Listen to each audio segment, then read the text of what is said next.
Hello everyone, I am doctor Jay श्रभरा। Welcome you all in today's lecture.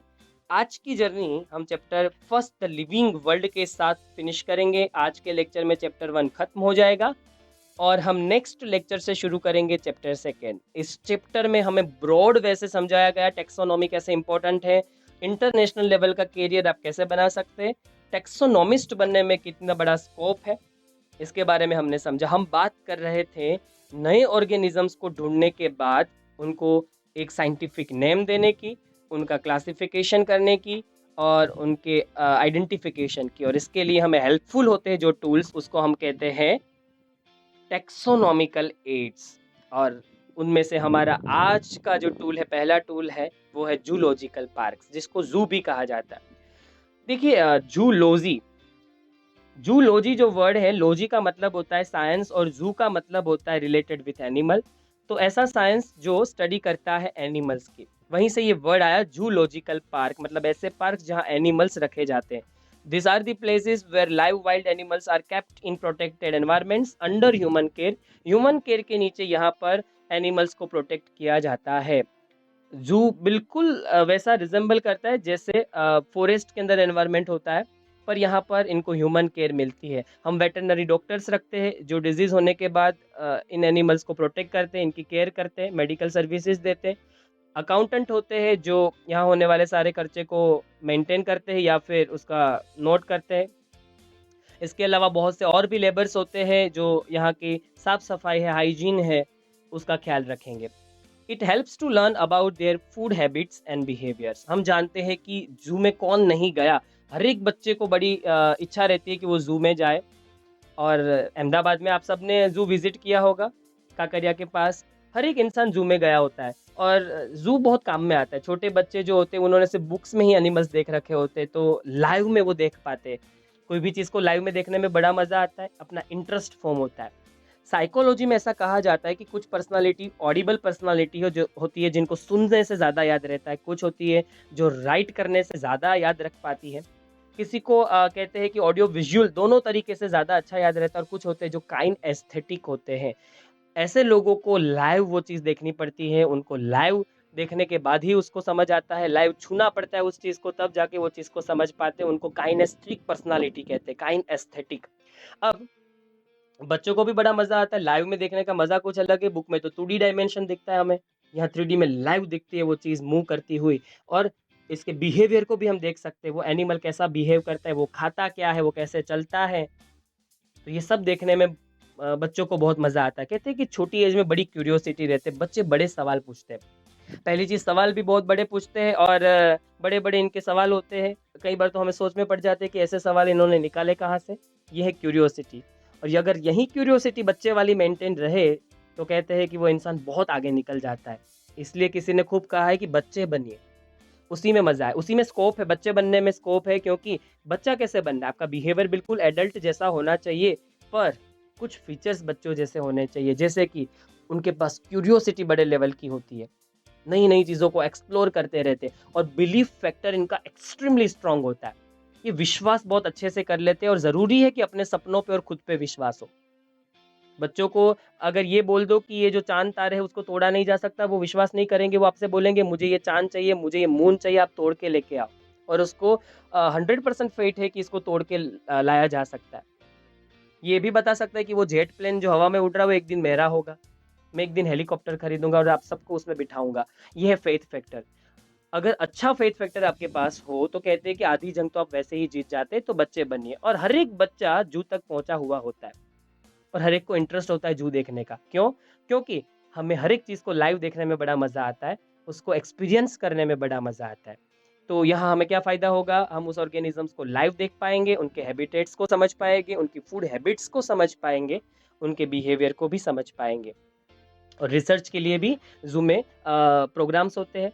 इनके जो बच्चे होते हैं, कुछ स्पीशीज़ से जो खत्म होने आई है, एक्सटिंक्ट होने आई है, उनके बेबीज़ को एक्स्ट्रा केयर यहाँ पर मिल जाती है। तो ये है नेसेसिटी ऑफ जू।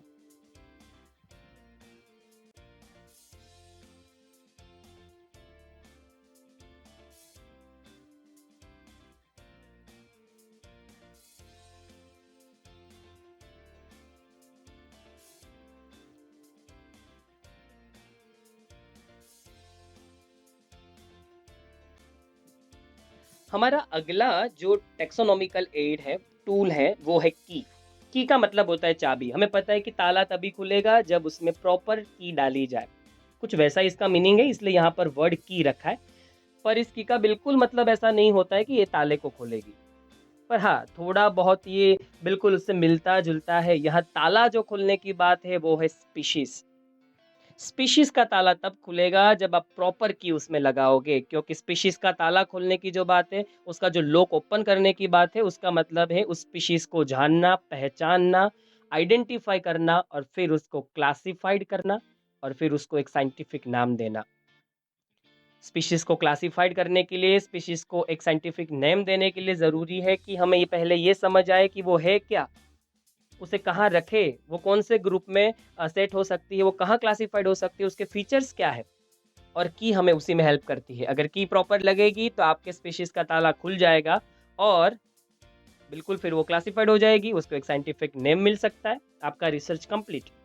की बहुत बड़ी-बड़ी बुक्स आती है और आपको उसको फ़ॉलो करना रहता है। जब भी आप फ़ॉरेस्ट में जाते हैं तो आपको ये बुक्स या उसके कंटेंट्स आपके साथ होने चाहिए और जैसे ही कोई ऑर्गेनिज़्म मिलता है तो आपको इस की को फ़ॉलो करना होगा। जैसे-जैसे की को फ़ॉलो करते जाओगे, उसके आंसर्स देखते जाओगे, आपका जो ऑर्गेनिज़्म है वो क्लासिफ़ाइड होता जाएगा। आफ्टर द क्लासिफ़िकेशन फिर आप साइंटिफ़िक नेम उसे दे सकते हैं। It is an analytical method of identification of organisms based on similarities and dissimilarities. की होती है उसके अंदर दो चीजें होती है, डिसिमिलरिटीज और सिमिलरिटीज। मतलब कह सकते हैं कि ये पेयर है, कपल है, इसके अंदर दो बिल्कुल ही डिसिमिलर पॉइंट्स होते हैं। It is based on the contrasting characters generally in a pair called couplets. कई लोग कॉन्ट्रास्टिंग वर्ड यूज करते हैं ओपोज से बेटर। कई लोग कहते हैं कि डे का ऑपोजिट नाइट नहीं है, हैप्पीनेस का ऑपोजिट सोरो नहीं है। ये कॉन्ट्रास्टिंग फैक्टर्स है। मतलब अगर दिन नहीं है तो रात होगी, अगर सुख नहीं है तो दुख होगा। इसको ऑपोजिंग वर्ड्स नहीं कह सकते, इनको कहते हैं जनरली हम कॉन्ट्रास्टिंग वर्ड्स या कैरेक्टर्स। यहाँ कैरेक्टर्स की बात है। कैसे? चलिए की को समझते हैं। यहाँ आपको लिखा है कि आपको जो भी ऑर्गेनिज्म फॉरेस्ट से मिला वो मूव कर रहा था, उसका थोड़ा बाहर का बॉडी स्ट्रक्चर देखते हुए आपको लग गया कि वो डेफिनेटली है तो एनिमल। उसके पास लीव्स वगैरह नहीं है, ना वो यूनिसेल्युलर है, तो उसके कोई बैक्टीरिया या फंगस होने के चांसेस है। तो या तो फिर ये प्लांट हो सकता है या तो फिर ये एनिमल हो सकता है। पर इसके पास कोई प्लांट जैसे स्ट्रक्चर्स नहीं है, ना लीव्स है, ना स्टेम है, ना जाइलम है, ना फ्लोएम है, तो फिर ये एनिमल होगा। अब आपको क्लासिफाइड करना है कि एनिमल में है क्या, तो फिगर में देखिए। अब आपसे दो कॉन्ट्रास्टिंग क्वेश्चन पूछेगा कि इसके पास विंग्स है कि विंग्स नहीं है, और आपको कोई एक सिलेक्ट करना होगा, एक्सेप्ट करना होगा और दूसरा रिजेक्ट करना होगा। आपने कहा कि उसके पास विंग्स है, तो आपसे पूछेगा कि उसके पास फीदर्स है कि नहीं है। अगर नहीं है तो फिर और दो क्वेश्चंस पूछेगा। आपने जब ये बोला कि उसके पास विंग्स नहीं है, तो आपसे ये क्वेश्चन पूछेगा कि बॉडी फर से कवर्ड है कि नहीं है। आपने बोला कवर्ड है, तो आगे और क्वेश्चंस आगे बढ़ेंगे और कोई ऑर्गेनिजम्स के बारे में वो एज्यूम करेगा। अगर आपने बोला कि विंग्स जो है उसके ऊपर फर्स नहीं है, विंग्स तो है ही नहीं और फर भी नहीं है, तो फिर वो और दो क्वेश्चन पूछेगा कि क्या वो स्पीशीज एक्वेटिक है, पानी में रहती है, कि वो टेरेस्ट्रियल है, लैंड पे रहती है। अगर आप बोलोगे कि टेरेस्ट्रियल है तो और दो क्वेश्चन पूछेगा। इस तरीके से दो दो क्वेश्चन चलते जाएंगे और लास्ट में आपको आंसर मिल जाएगा कि आपकी स्पीशीज को आपको रखना किधर है। तो कि ऐसे काम करती है।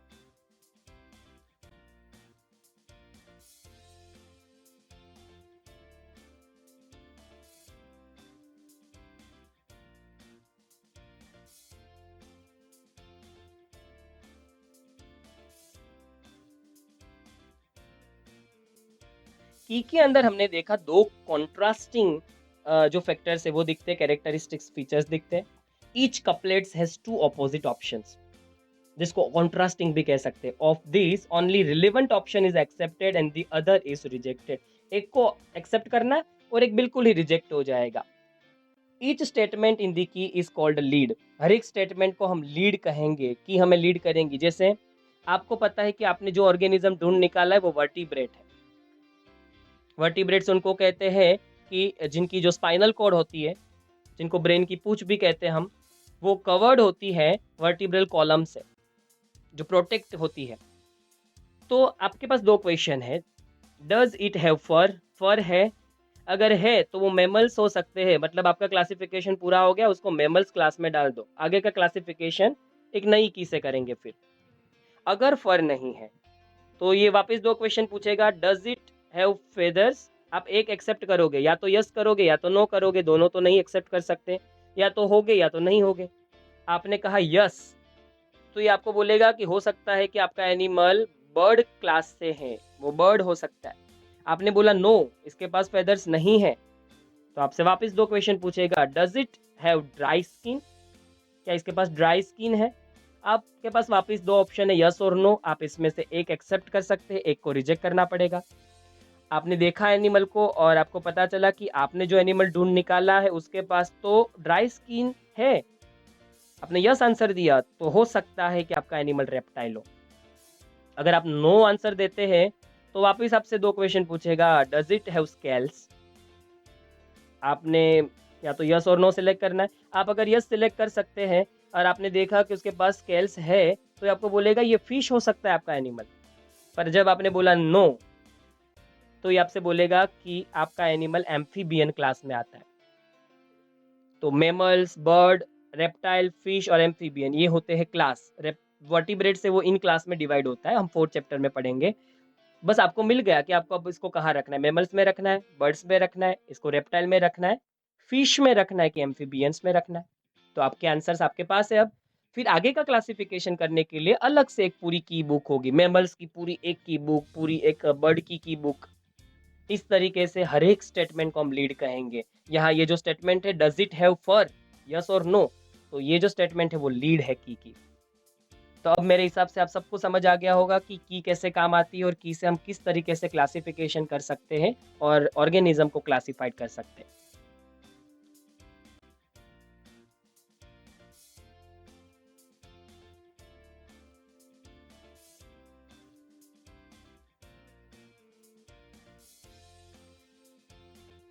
और अब बहुत छोटे-छोटे टेक्सोनॉमिकल एड से टूल है। हमारी बुक में इनके बारे में कुछ ज़्यादा डिटेल में नहीं दिया, पर ये एमसीक्यू और 1 मार्कर के लिए बहुत ज़्यादा इम्पोर्टेंट है। नेक्स्ट हमारा टेक्सोनॉमिकल एड है फ्लोरा। फ्लोरा का मतलब क्या होता है? It is the actual account of habitat and distribution of plant species of a given area. एक पर्टिकुलर एरिया में, एक पर्टिकुलर हैबिटेट में, जैसे कि डेजर्ट एरिया है तो एक पर्टिकुलर डेजर्ट एरिया के अंदर टोटल कितने किस्म के प्लांट स्पीशीज पाए जाते हैं, उसको हम फ्लोरा कहेंगे।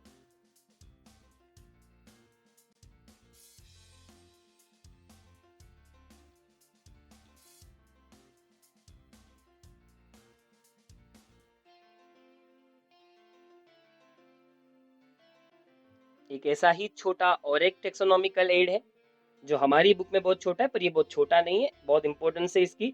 हमारी बुक में इसके बारे में कंटेंट कम है, इसलिए मैं कह रहा हूँ कि बहुत छोटा टेक्सोनॉमिकल एड, क्योंकि इसकी डिटेल हमारी बुक ने बहुत ज़्यादा नहीं दी है।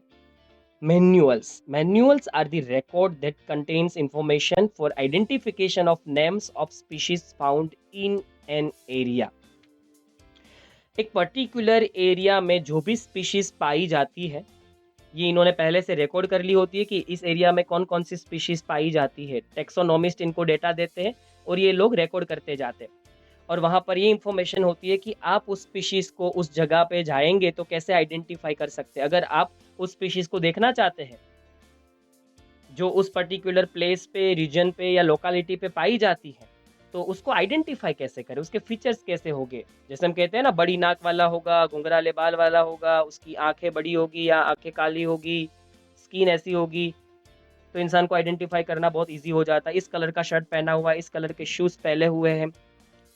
वैसा यहाँ कुछ है, उस स्पीशीज के बारे में डेटा होगा, उसके फीचर्स लिखे होंगे, जिससे उस एरिया में उस स्पीशीज को ढूंढना या तो आइडेंटिफाई करना आपके लिए बहुत ही इजी हो जाएगा।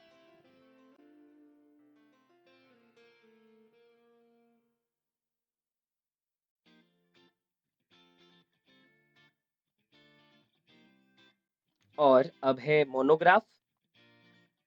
These are the records that contain information on any one taxon.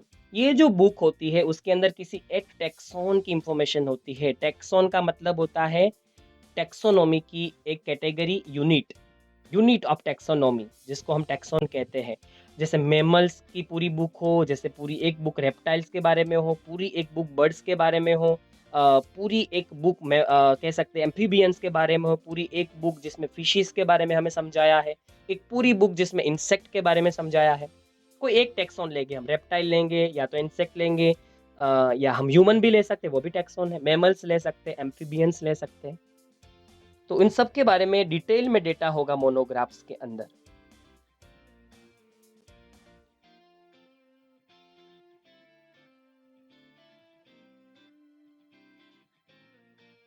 और हमारा लास्ट टेक्सोनॉमिकल एड है catalogues. It is an alphabetical list of species. Catalogue के अंदर बहुत ज़्यादा डिटेल्स नहीं होती, बस स्पीशीज के नाम की एक लिस्ट होती है, और हर एक साल ये लॉन्च होती है। देखिए मैंने इसके बारे में समझा, इसके फोटोज अवेलेबल नहीं थे अपनी बुक में, तो मैंने गूगल से यहाँ डाल रखे 2018, 2019, 2016।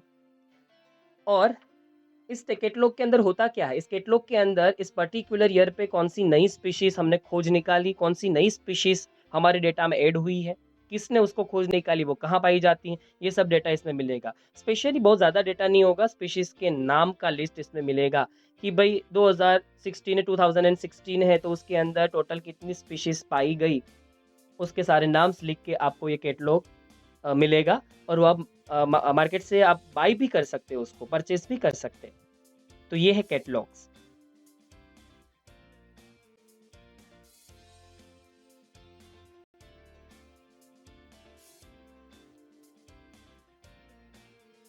और इसी के साथ ये chapter number 1 the living world हम खत्म करते हैं, फिनिश करते हैं। और ये चैप्टर यहाँ पर ही खत्म हुआ। इस चैप्टर में हमने पढ़ा कि टैक्सोनॉमी के क्या स्कोप है, नए नए ऑर्गेनिजम्स को ढूंढ निकालना, उनको क्लासिफाइड करना, उनको साइंटिफिक नेम देना। कितनी अमेजिंग ये जर्नी रही। मेरे हिसाब से आप सबको मज़ा आया होगा, आप सबने एंजॉय किया होगा ये चैप्टर। और कुछ चीज़ों को ज़्यादा अच्छे से समझने के लिए और इंटरेस्टिंग बनाने के लिए कई बार थोड़ा एंगल बदलना पड़ता है सोचने का। अगर आप सोचने का एंगल बदल दें और फिर आप लर्न करने बैठे, तो मज़ा ही कुछ और होता है। इस चैप्टर को लर्न करते वक्त सोचिए कि आप ही टैक्सोनॉमिस्ट हैं और अमेज़न फॉरेस्ट के अंदर एज अ टैक्सोनॉमिस्ट जा रहे हैं और कोई एक नई स्पीशीज़ को ढूँढ रहे हैं। जैसे एनाकोंडा मूवी के अंदर कुछ साइंटिस्ट का ग्रुप ढूँढ रहा था। कितनी मज़ेदार फिर हो जाएगी ये जर्नी, और आपको पढ़ने में भी बहुत मज़ा आएगा। तो ये चैप्टर को हम यहीं ख़त्म करते हैं। End of someone story is the beginning of others. किसी की स्टोरी का अंत किसी और की स्टोरी की शुरुआत हो सकती है। यहाँ पर मैंने मेरा जो टीचिंग का और कोचिंग का काम था वो चैप्टर 1 को लेके फिनिश किया। अब शुरुआत होगी आपके लर्निंग की। हम हमारे बायोलॉजी की अमेजिंग जर्नी को आगे बढ़ाएंगे एक नए चैप्टर के साथ, चैप्टर नंबर 2 से। अगले लेक्चर में हम चैप्टर 2 से हम हमारी शुरुआत करेंगे। तब तक आपके हाथ में है, आपको अपनी जर्नी लिखनी है, लर्निंग करना है। बेटर बायोलॉजिकल वर्ल्ड के अंदर आपको अपने एक पोजीशन बनानी है, और इस वर्ल्ड को बहुत आगे तक ले जाना है, क्योंकि आप ही तो है फ्यूचर इस वर्ल्ड का और हमारी कंट्री का। तब तक चलिए मज़े करिए, लर्न करिए, और नेक्स्ट लेक्चर में मिलते हैं एक नए टॉपिक के साथ, नए चैप्टर के साथ।